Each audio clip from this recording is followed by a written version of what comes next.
إذا كنت تنام 8 ساعات وتصحى تعبان، فممكن المشكلة مو بالنوم نفسه.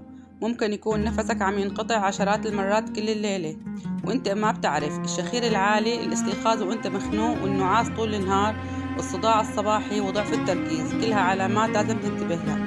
والصادم، مو كل الناس اللي عندها انقطاع تنفس أثناء النوم بتكون منتبهة لهالمشكلة، لأن الجسم بيتأقلم شوي شوي لحد ما يصير التعب جزء من يومك.